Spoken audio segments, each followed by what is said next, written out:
8h38, de volta com o Folha no Ar, primeira edição, oferecimento dos laboratórios Plínio Bacelar, Dedumas Baterias e Clínica Proteus, recebendo hoje, sempre com muito prazer, o advogado Dr. João Paulo Granja, ele que vem para falar sobre essa polêmica da prisão do deputado federal Daniel Silveira.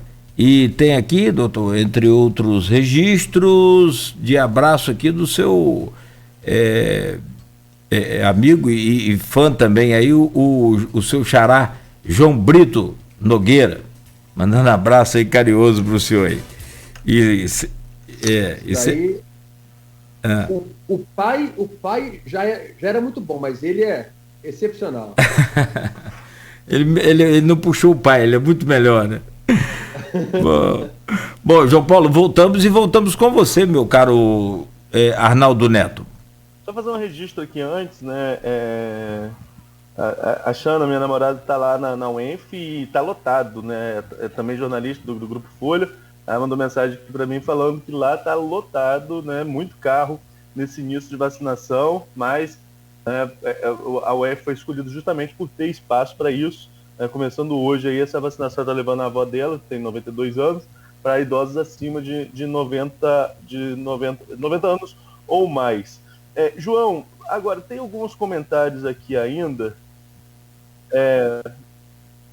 O Ricardo André fez um comentário aqui que eu já vou ver, mas tem outro aqui que me chamou muita atenção na discussão de ontem no grupo de WhatsApp da Folha, do Folha no Ar, que é com relação à Lei de Segurança Nacional, né? Foi muito discutido ali entre o Shoa, o pessoal que estava ali discutindo o assunto, todos eles falando sobre a LSN, né? Então eles pediram também para perguntar ao entrevistado o que acha de perguntar ao entrevistado da questão da LSN, né? Então a pergunta do Shoa que é dele e também da Sônia, o que o convidado acha do LSN está sendo constantemente utilizado, seja para investigar críticos do governo ou como forma de enquadrar aliados do governo. Apesar de sabido que ela foi recepcionada pela Constituição de 88, acredito que ela esteja inserida no espírito democrático?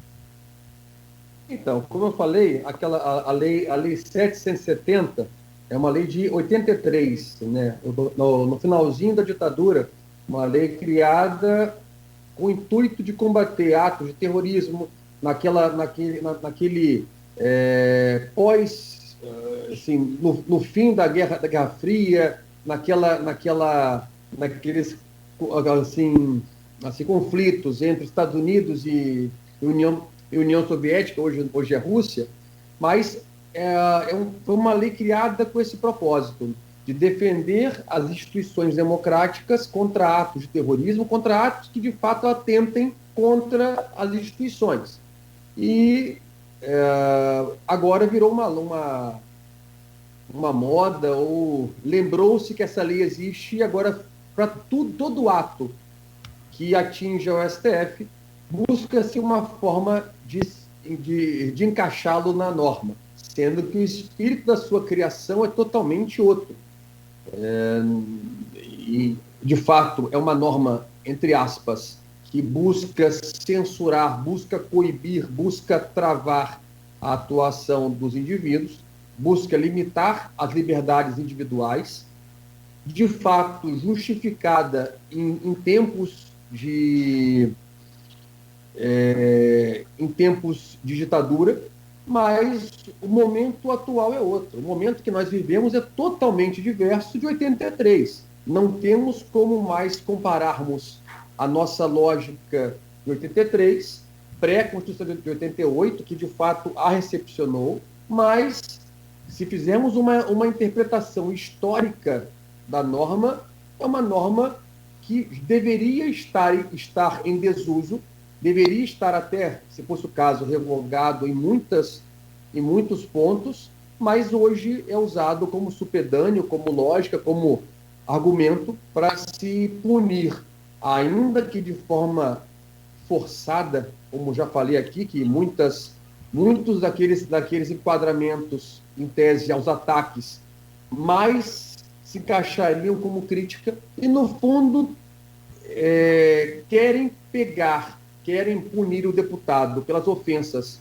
à honra e usam essa lei como fundamento, como é que eu vou dizer, exorbitando um pouquinho a sua abrangência. João Paulo, Ricardo André, muito ponderada. Ricardo André é jornalista, com várias experiências, passando aqui pela Folha também.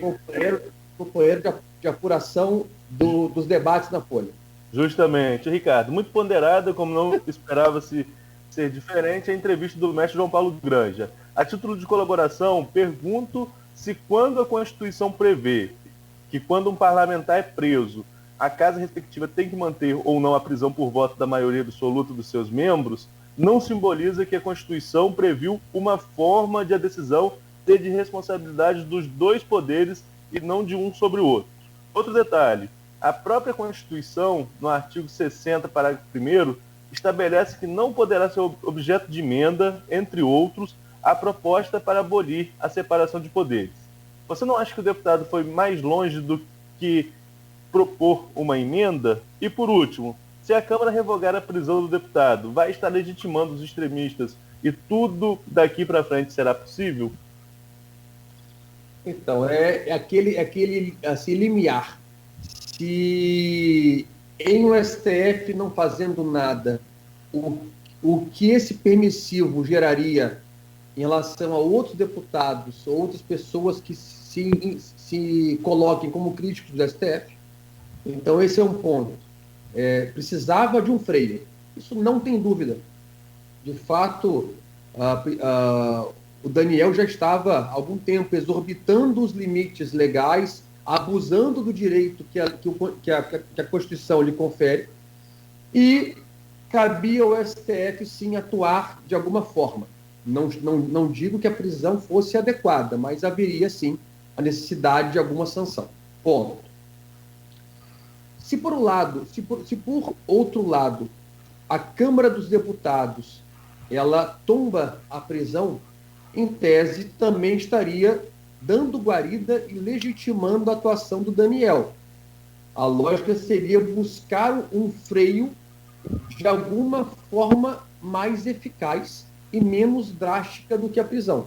Acho que a lógica seria tombar a prisão, quer dizer, por maioria qualificada, maioria absoluta, não referendar a prisão dada pelo ministro Alexandre, e, por outro lado, no âmbito ético, junto ao Conselho de Ética da Câmara, fazer alguma espécie de sanção, dar ao povo e ao STF alguma resposta para que não fique em vão, para que entenda que existe limite para tudo, até para a liberdade de expressão. Então, só para... como foram duas perguntas, eu acabei indo para a segunda e esqueci a primeira. A primeira é sobre a questão do se o legislador previu lá atrás, né, na Constituição, uma forma de decisão de responsabilidade dos dois poderes e não de um sobre o outro, ao determinar que a Casa Legislativa também valide a prisão de um parlamentar. Quando a Constituição ela prevê que, embora harmônicos, os poderes são independentes entre si, ela cria o chamado sistema de freios e contrapesos. Ou seja, são mecanismos de controle um do outro. Formas em que o judiciário se imiscui em outros poderes e vice-versa. Então, por exemplo, nós temos que cabe ao presidente da República escolher o ministro do STF, mostrando a relação entre os dois. E, nesse caso também, em que a validação da prisão ela passa necessariamente pelo crivo da casa a que se encontrava vinculado o deputado ou senador. Então, é uma forma, sim, de se fazer uma espécie de controle de legalidade, o controle dos atos do STF. Tem uma outra pergunta do Ricardo no meio porque ele colocou 3 perguntas, na verdade, que ele coloca aqui outro detalhe. A própria Constituição, no artigo 60, parágrafo 1º, estabelece que não poderá ser objeto de emenda, entre outros, a proposta para abolir a separação dos poderes. Você não acha que o deputado foi mais longe do que propor uma emenda? O deputado, ao meu ver, externou a missão dele, externou a visão dele, desculpa. Quer dizer, ele manifestou aquilo que ele entende como correto. Ele entende, guardada a crítica que nós tenhamos e a nossa divergência quanto à opinião dele, que de fato em uma democracia não queremos ser os senhores da razão, mas temos que conviver com a opinião contrária. Essa é a beleza da democracia e essa é a beleza dos regimes democráticos. Então, por mais que nós discordemos e achemos que a posição deles está equivocada, que o STF tem seu papel, que o STF tem sua importância, não temos como punir ou puni-lo de pensar de forma diversa. Para mim, o problema não está na crítica às instituições, não está na crítica ao STF, não está na forma como ele enxerga o papel hoje do STF. Ele entende que não está correto e é a opinião dele. Temos de respeitar. Aceitando ou não, concordando ou não. Para mim, o excesso decorreu, como até destacou ontem o ministro Alexandre, na incitação da população contra o STF, na menção de agressões físicas contra ministros, nas ofensas contra ministros, na imputação de práticas ilícitas contra ministros. Então, acho que a lógica da prisão sejam as agressões verbais e as ameaças feitas, porém, o fundamento foram as críticas ou as menções às questões democráticas e instituições públicas. Professor Raul Palácio, para a gente encerrar aqui as perguntas do grupo, tem outras, mas infelizmente nosso tempo já está estourado, e tem outros assuntos que a gente precisa estar estourando, e tem outros assuntos que a gente precisa abordar. Professor Raul Palácio, reitor da UENF, quais são os mecanismos ou ações jurídicas possíveis para defender a democracia?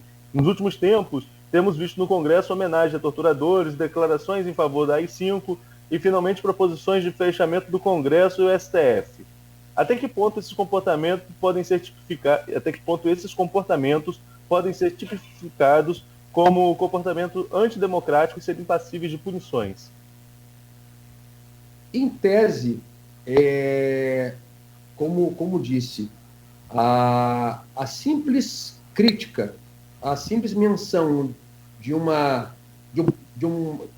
ponto de vista, não entendo como passível de punição.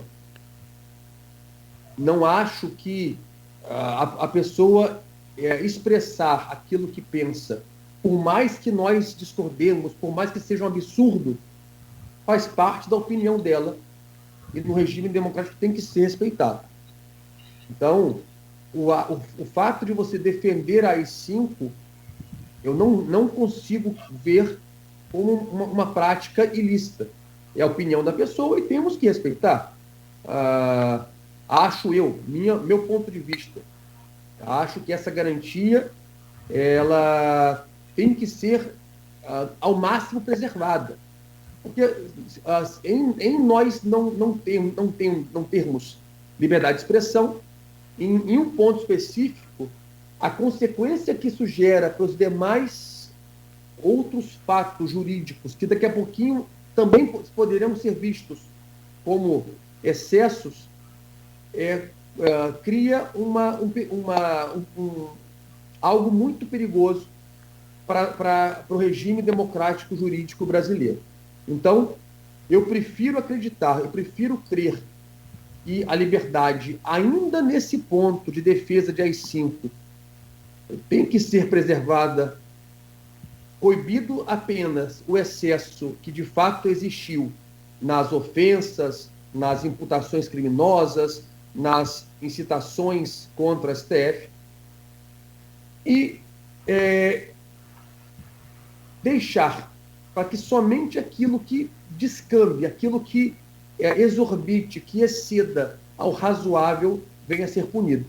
E para isso, como já falei aqui, nós temos inúmeras formas jurídicas, nós temos, em tese, a posição do STF, o poder do STF é punir aquele que vier a incitar ou a incorrer na prática de crimes previstos na Lei 7.170, de 83.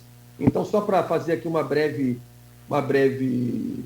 análise, a princípio se entendeu como praticados 5 crimes pelo deputado Cid Daniel. Então, seria, primeiramente, do artigo 17, que fala o seguinte: tentar mudar o emprego de violência ou grave ameaça, a ordem, o regime vigente, o Estado de Direito. Data máxima vênia. Eu não vi na conduta dele o uso de violência ou grave ameaça. Data máxima, eu não vi. Vi ele dizer: eu pensei já muitas vezes em agredir o ministro. Pensar, de fato, não é crime. Nós mesmos, eu, Arnaldo, Cláudio e outros que estão aqui nos ouvindo, quantas vezes tivemos a vontade de dar um soco em alguém ou praticar algum ato que, de fato, é assim, reprovável.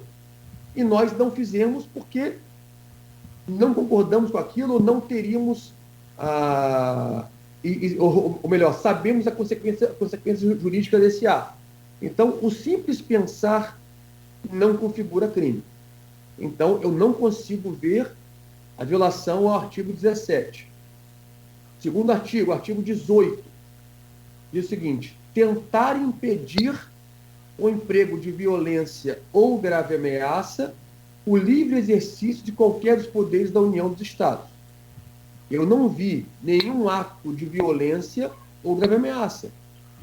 Também não consigo ver a prática do artigo 18. Terceiro, 22.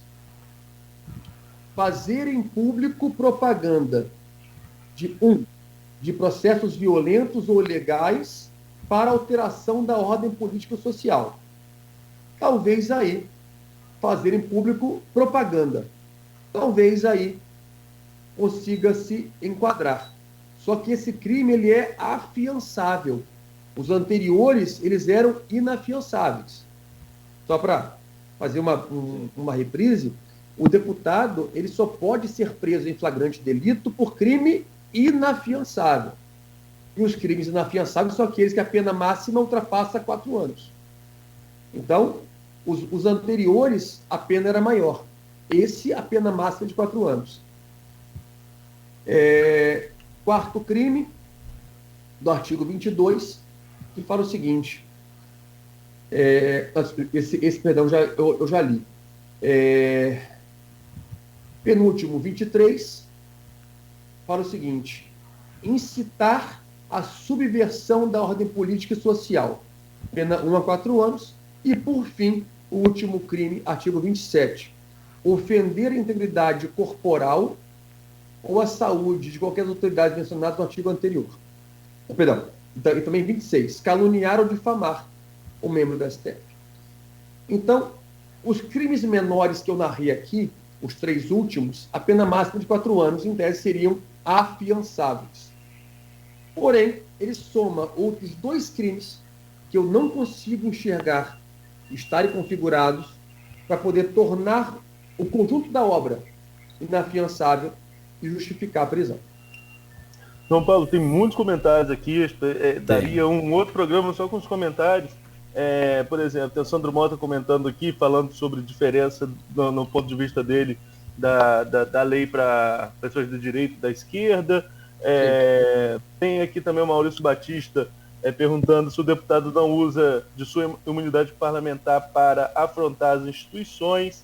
A Magu Palma coloca, ou Magu, não sei, coloca aqui, mas o AI-5 foi o grupo que torturava e matava. Então poderíamos fazer sinais nazistas ou elogiar a prática criminosa dos traficantes, né? E depois ela coloca que as palavras do deputado surtiram efeito já em frente da delegacia, quando seus apoiadores agrediram um manifestante com a placa da Marielle. Enfim, tem muito questionamento com relação a isso, ao que pode e ao que não pode, o que é incitação, o que não é. Acho que a discussão vai longe se a gente ficar aqui só nos comentários, né, João Paulo? Só para tentar fazer uma breve síntese dessas perguntas. Então, de fato, a análise de comportamento de esquerda e direita me parece que temos que criar um critério. O STF tem que criar um critério e usar esse critério como, não sei, mas para todos de forma indistinta, mesmo os de esquerda, por exemplo, como citamos aqui, o advogado Adi Damos, que já fez críticas duras ao STF, porém, não a ponto de realizar tantas ofensas como feitas pelo deputado Daniel, mas, de fato, o excesso há de ser coibido, não importa se vinculado à esquerda ou à direita. O segundo ponto, a questão da AI-5. A AI-5 foi um ato institucional do poder Executivo, dissolvendo instituições. Então, foi o ato mais duro contra a democracia. O ato, de fato, de cercear tudo que era oposição, todas as instituições que se insurgiam contra a ditadura.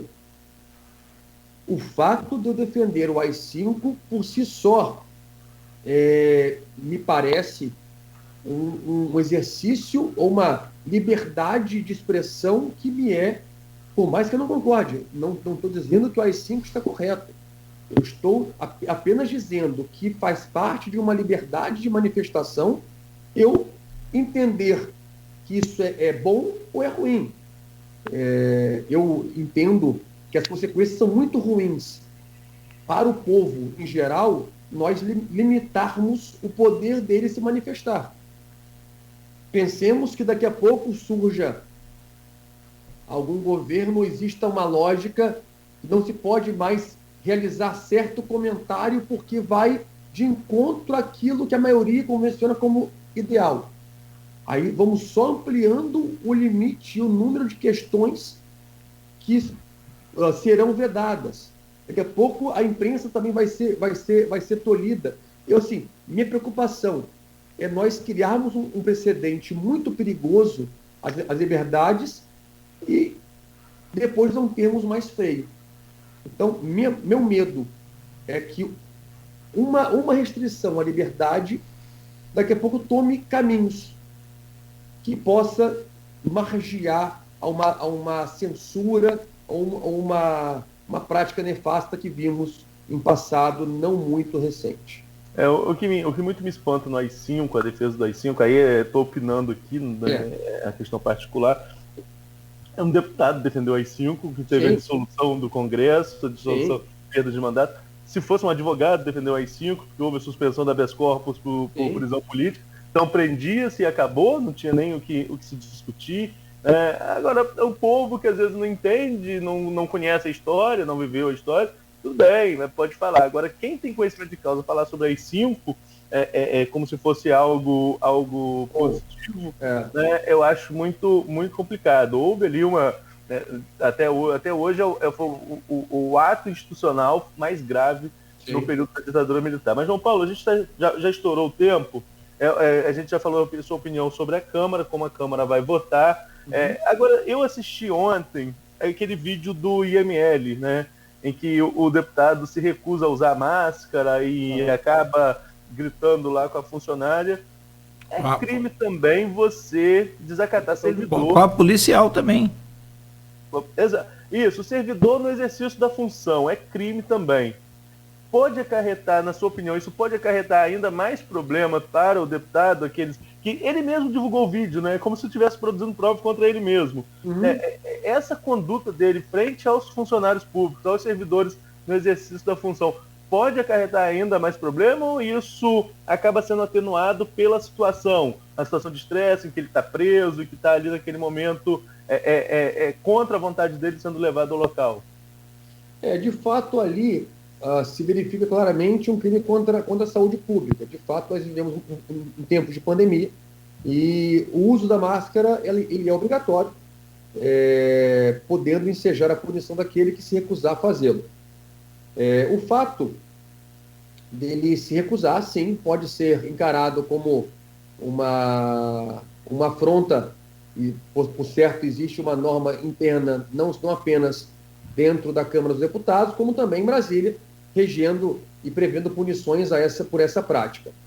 Então, acho que nesse momento, nessa conjuntura atual, isso é o que menos deve estar preocupando a ele.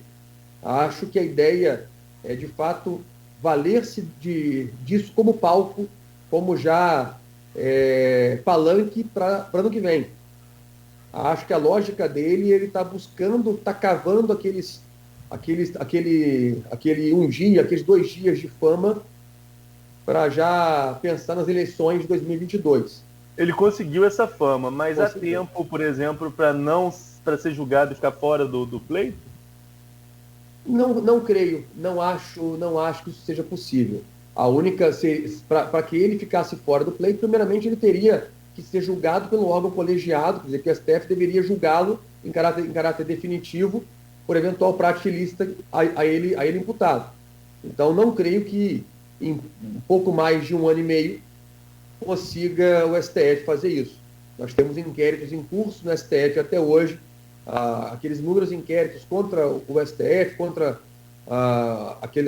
como você narrou, aquele arremesso de fogos de artifício contra o STF, aquelas manifestações, aqueles atos atentatórios contra o Supremo. Então, até hoje, não viraram o processo. Então, não creio, a não ser que exista uma ideia de pegar isso como exemplo, já com propósito nítido de tirá-lo do pleito eleitoral de 22. Mas também acho que a lógica dele é tentar uma ruptura, já pensando numa espécie de desculpa ou numa busca de uma reação popular, talvez para uma derrota do Bolsonaro em 22. Então, acho que todas essas medidas que vêm crescendo, que vêm tornando-se cada vez maiores, não só por ele, mas por outros deputados do PSL, já denotam o clima de beligerância que nós teremos no país a contar de agora, há pouco mais de 1 ano e meio do pleito, e que a tendência é se intensificar e cada vez mais tornarem-se uma realidade. Talvez essa seja a razão da atuação hoje do STF, de tentar colocar um freio e tentar parece em jogo de futebol. Deixa eu aqui de cara mostrar o amarelo, senão eu perco o controle da partida. Me parece aquele juiz que já entra, mete dois amarelos ou bota 2 para o chuveiro, já mostrando que não vai admitir brincadeira em jogo. Então, acho que é mais por esse lado, de colocar um freio, tentando, ainda que para isso tenha que rasgar alguma coisa, ainda que para isso tenha que negar vigência a alguma cláusula pétrea, para não perder o controle da partida a 1 ano e meio do pleito eleitoral de 22. Eu ri aqui. Eu ri aqui porque eu me lembrei do Cabeleira, ex-árbitro de futebol, década de 80. E naquela época aí do futebol era, só para fechar o programa aqui, descontrair, mas naquela época a regra era ainda 2 amarelos, né, para só então o terceiro vermelho. E aí contra o Bangu, ele, né, na época do Castor, ele sempre aplicava os esquemas dele, então não podemos ter juiz cabeleiro. Tipo, ele já ia dando o 2º amarelo pro cara que já tem 2. Aí o Castor gritava lá, esse aí não, que esse aí já tem 2. Deixa ele fora. Ele virava e dava pro goleiro, que estava lá do outro lado do campo. Bom, sem comparação, é claro, é só pra gente descontrair um pouco, e até falando dessa série aí, Doutor Castor, que tá aí, né? Como a gente... esse aí eu já... Você viu, né? Já vi propaganda, quero assistir. Esse daí é interessante. Muito bom, eu assisti, vou assistir de novo, é muito bom. Muito bom, tá na Globoplay, muito bom. É uma série, assim, são acho que 4 ou 5 capítulos, episódios, né? Só para fechar, João Paulo, eu queria dimensionar, são 9 e 8, eu não sei se dá para dimensionar. O rombo está feito, o estrago está feito. Acho que é comum entre nós aqui essa opinião. Mas, e não é só na vida do deputado, não é só, aliás, né, a vida pregressa dele não, mas entre as instituições. E agora, a minha ideia era te perguntar, mas eu acho, assim, não sei se é complicado, se você consegue dimensionar o tamanho desse estrago que essa postagem fez. Por exemplo, a Bia Kicis, que é do partido do deputado, está indicada para a comissão mais importante da Câmara dos Deputados Federais, que é a Constituição e Justiça, não é? A CCJ, porque você tem uma noção, além do presidente que está quieto, ela, desde terça-feira, sumiu das redes sociais, não participa nem no grupo de WhatsApp dos deputados, que eles têm lá, oficial, e está absolutamente preocupada, porque isso pode atingir o que já era muito complicado, a ascensão dela ao cargo de presidente da Comissão de Constituição e Justiça. Então, isso pode atingir de imediato já esse caso aí. E o que pode vir mais de prejuízo e desse rombo por aí pela frente? Dá para dimensionar, João, politicamente, e os relacionamentos institucionais e tudo isso? A batalha tá travada, né? É como se a gente fosse voltar em Game of Thrones, seria o Winter is Coming.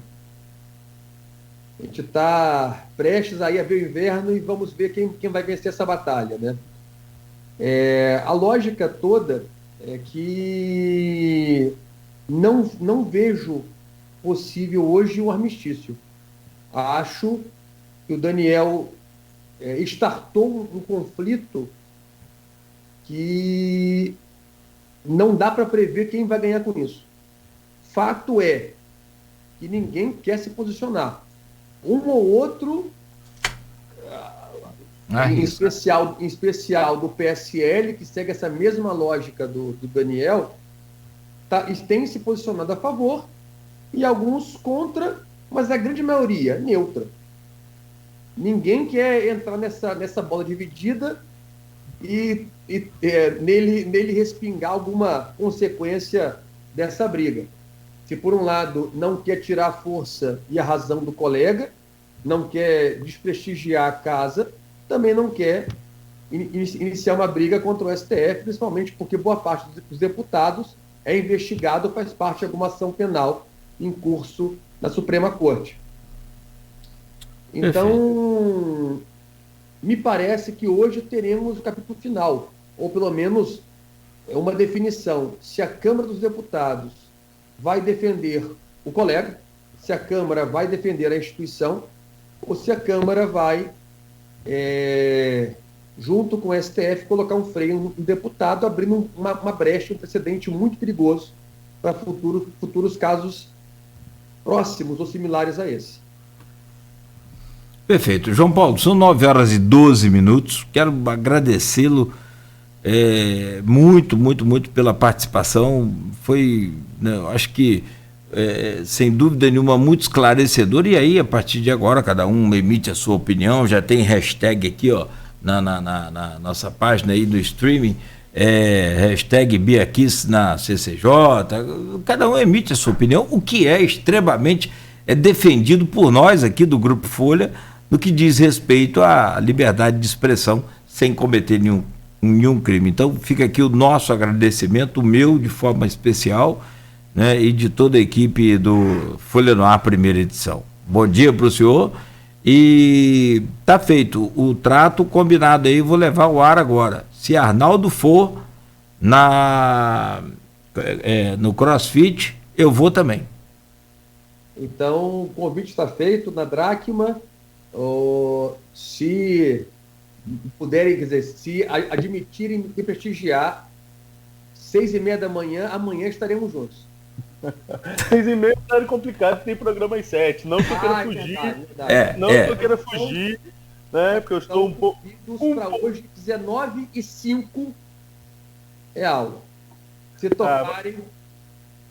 toparem, meus convidados. Tem jornal para fechar. A gente vê um outro horário aí que a gente conseguir. Agora, Arnaldo, em compensação, depois das 20 horas, nós teremos uma reunião regada a uma cervejinha, essa coisa. Você pode ir, então. Olha, mas eu acho que isso eu estou rejeitando ultimamente. Não estou de rejeitar muito, não. Mas depois desse período de férias e carnaval, acho que é melhor dar uma parada. Mas olha, nesse ponto também aceito o convite. A gente faz aí o jogo em casa, o jogo fora. É claro. Mas a reunião é sem aglomeração. Eu acho que meu desempenho seria melhor na proposta do Nogueira. Mas incomparável. Estou fora de ritmo para o convite do João Paulo, mas voltarei em breve porque o peso está pedido. Mas enfim, João Paulo, obrigado mais uma vez pela participação. É sempre esclarecedor a gente trazer opiniões, ouvir outras pessoas com relação ao assunto. E, coincidentemente, amanhã a gente vai estar recebendo o deputado federal também do PSL do Rio de Janeiro, o Felício Laterça, né, que tem origem aqui em Campos, policial federal aqui em Macaé. E o Laterça já era o convidado desde a semana passada, antes dessa celeuma toda, mas vai contribuir muito para esse debate, ainda mais após a decisão da Câmara. Certamente nós vamos ter que abordar esse tema com ele, além das questões relacionadas aqui à cidade. Só para concluir nessa questão da bola dividida que o João Paulo falou, até mesmo o Planalto, né, as pessoas mais próximas ao governo, ao presidente Bolsonaro, estão preferindo também o silêncio em relação ao fato. Ninguém vai querer entrar nessa bola dividida porque ninguém tem nada a ganhar com isso. É isso aí. Mas no fundo, como é que eu vou dizer? Essa brecha criada me parece atingir tão somente os interesses de um grupo da Câmara dos Deputados e o STF. Então, deixa que eles se entendam, né? Quanto menos opinar, menos sairemos, menos o deputado, o Planalto sairá arranhado. Perfeito. Bom, Cláudio e Arnaldo, imensa honra participar desse programa. Vocês sabem que, além de ouvinte, sou assíduo participante. De fato, é um prazer muito grande, principalmente com vocês que dominam todos os assuntos do cotidiano, poder participar e poder debater. E coloco-me à disposição, Arnaldo sabe disso. Sempre que precisa, ele manda mensagem. Ontem eu estava aqui, estava até malhando, não consegui te atender. Aí depois que eu vi, eu respondi, conta comigo, pode me inserir aí no programa. Mas, imenso prazer, e tendo outros assuntos, outros temas de viés jurídico, podem me convocar, que estarei sempre junto a vocês. Muito obrigado, bom dia, bom trabalho a todos. Obrigado, João Paulo, mais uma vez. Arnaldo, você já anunciou, amanhã estaremos juntos às 7 da manhã e recebendo aqui o deputado Laterça a partir das 7. Obrigado também, Arnaldo, que você tenha um bom dia. Bom dia, Nogueira, bom dia a todos os ouvintes. Obrigado mais uma vez, João, e até amanhã, se Deus quiser. O oferecimento dos laboratórios Plínio Bacelar e Clínica Proteus, com Dedumas Baterias. Voltaremos amanhã às 7 da manhã com mais um Folha no Ar, primeira edição.